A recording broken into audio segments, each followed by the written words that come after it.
Hi everyone, I'm Rhonda Sigrist. This is my son Jonathan and Mikko, and together we own and operate a Stitch in Time Embroidery Designs.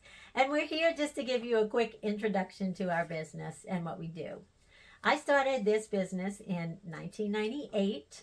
I offered custom embroidery and screen printing to local businesses in the area. And then after Hurricane Katrina, we live in the New Orleans area, passed, I realized I needed to diversify somewhat, and I started doing business online also, and doing custom embroidery for businesses that were outside of my area.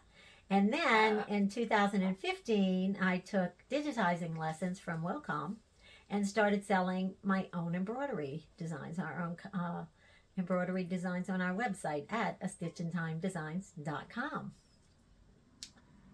And in 2019, I took classes from John Deere, or digitizing lessons from John Deere, and started making designs for our business as well. When I originally took those classes, what I actually wanted to make was designs to put in frames and hang on the wall, like portraits of things that I found to be aesthetically appealing, like this obnoxious rainbow buzzard here. And I never actually even got to the point where I was doing that, because it tends to take quite a long time to make a very detailed design. So a lot of what I was doing was things like the mini quilts behind us and a lot more simple designs. But to be completely honest, they hold very little appeal to me. It's a comfortable job to do nonetheless, but they don't really hold much appeal to me at all. At one point though, stop.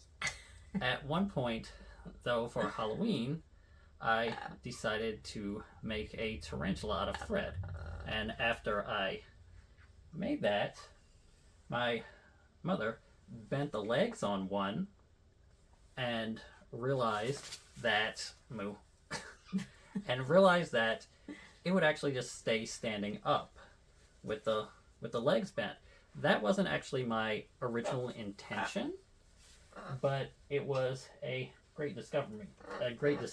My original intention was for it to be used for things like this, where it's displayed like it would be in an insect collection.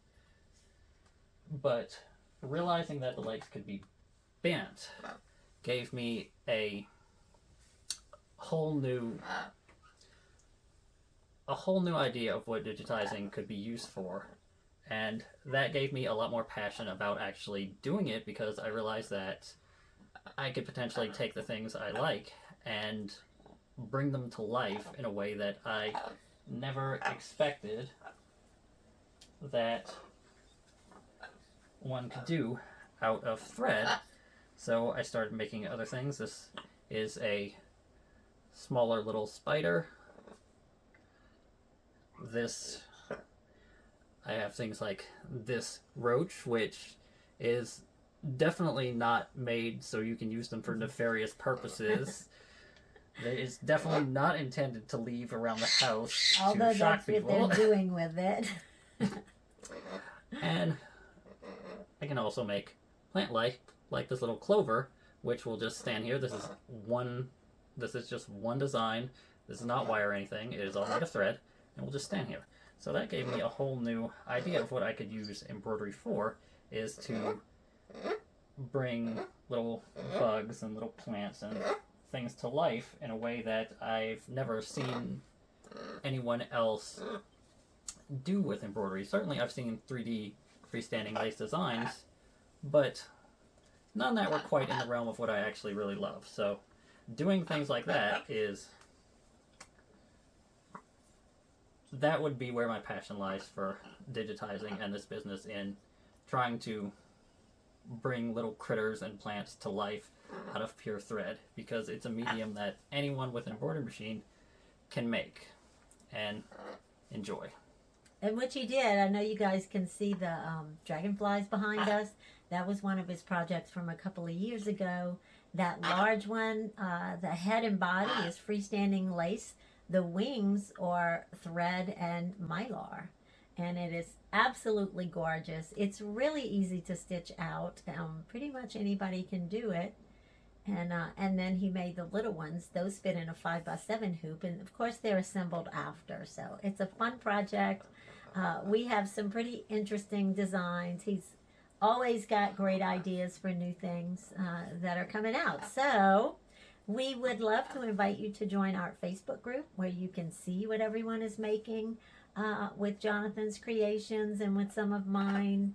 And of course, if you click subscribe, you'll get notifications when we post new videos on YouTube. And we just would love to see you in there. And hope you'll visit our website. We'll put all our links below. And thanks for watching. Bye. Maybe. Mookie. Moo! We can't have blood in this video. Stop. Stop. Stop. Mookie, stop. Put her on your other shoulder. I didn't move picks which shoulder she wants to sit on. Okay, so you ready? Let's try this again. Yeah, that's kind of better for me too, actually. I really didn't see anywhere else. You do see freestanding lace made in 3D with multiple parts and snapped together, sewed together, glued together, things like that. But I doubt you'll find many other bugs anywhere else because, well, almost no one likes them. And I honestly thought no one would like this as well. I was very, very glad to be proven wrong. But it made me realize I could use freestanding lace to take the things that I really, really liked and bring them to life in a way that before that I had never even dreamed I could do using thread as a medium. So after I realized that really... Well, where are you going? Where are you going? Just let her. Come back here. That'll be a blooper, I think. Alright, fine. Go wherever you want. So,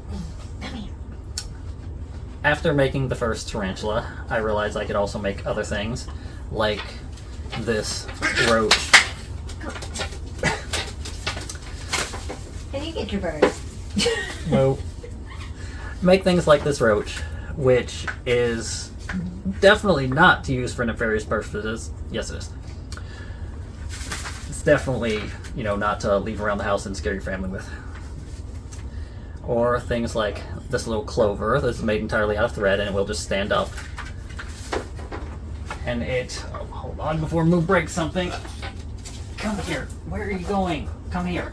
Come here. No, we're gonna... Okay, so, and that really helped me to become much more passionate about embroidery when I realized that I could really bring things to life in a way that I hadn't realized before. So now that I realize that, I fully intend to do as many little bugs and little plants as I can so that people can make little